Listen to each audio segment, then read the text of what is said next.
माननीय अध्यक्ष महोदय, मुळामध्ये अशा पद्धतीची जलद गती न्यायालये जी आहेत या संदर्भात एकूण 138 जलद गती न्यायालये महाराष्ट्रामध्ये सुरू व्हावीत याकरता आपण पूर्ण नियोजन केलं। परंतु आपल्याला कल्पना आहे की त्या ठिकाणी जजेस देणं हे न्यायव्यवस्थेचं काम आहे आणि दुर्दैवाने त्यापैकी फक्त 58 न्यायालये ही सुरू होऊ शकलेली आहेत। जवळपास गेले 1 वर्ष सातत्याने मी स्वतः चीफ जस्टिस चीफ मिनिस्टर मीटिंगमध्ये आणि पत्राच्या द्वारे माननीय उच्च न्यायालयाला विनंती केली आहे की जेवढे मंजूर आपल्याला फास्ट ट्रॅक कोर्ट किंवा अशा प्रकारचे कोर्ट्स आहेत याकरता न्यायाधीश उपलब्ध करून द्यावेत।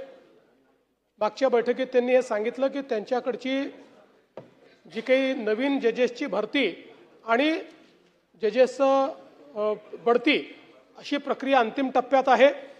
ही प्रक्रिया पूर्ण करून त्यांच्याकडे जजेस उपलब्ध होतील आणि मग या संपूर्ण 138 न्यायालयाला ते त्या ठिकाणी जजेस उपलब्ध करून देतील। तोपर्यंत त्यांनी काही न्यायालयांना डेझिग्नेट केलं आहे, पण डेझिग्नेट केलेल्या न्यायालयांना या खटल्यांच्या व्यतिरिक्त इतरही खटले ऐकावे लागतात। त्यामुळे जेवढे जास्तीत जास्त आपल्याला एक्सक्लुझिव्ह अशा पद्धतीचे जलदगती न्यायालय मिळतील त्यांनी आपल्याला वेगाने हे काम करता येईल। म्हणून सातत्याने माननीय उच्च न्यायालयाकडे फॉलोअप चाललाय, त्यांचा रिस्पॉन्स चांगला आहे, पण या सगळ्या परिस्थितीला थोडा वेळ लागतोय।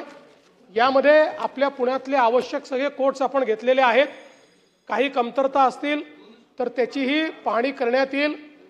दुसरं आपण सेशन कोर्ट्सच्या विस्ताराच्या संदर्भात जे सांगितलं आहे याही संदर्भात एक माननीय उच्च न्यायालयाची कमिटी असते, ही कमिटीच या संदर्भातला निर्णय घेतले आणि ज्या ठिकाणी खटले वाढतात त्या ठिकाणी अतिरिक्त न्यायालय आपण तयार करतो।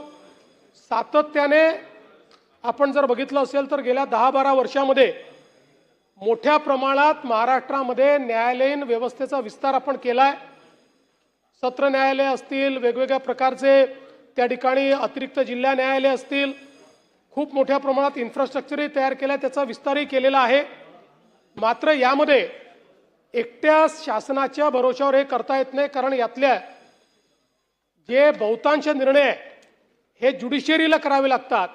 त्यामुळे ज्युडिशियरी आम्हाला जे इन्फ्रास्ट्रक्चर मागते ते आम्ही त्यांना देतो, त्यांच्याकडे पाठपुरावा देखील करतो, त्यांच्याकडनं रिस्पॉन्स आम्हाला आहे।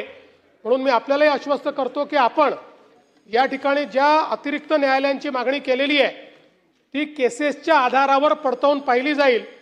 ॲडिशनल केसेस, तेवढ्या केसेसची पूर्तता ही मागणी जर करत असेल तर निश्चितपणे नवीन न्यायालय दिलं जाईल।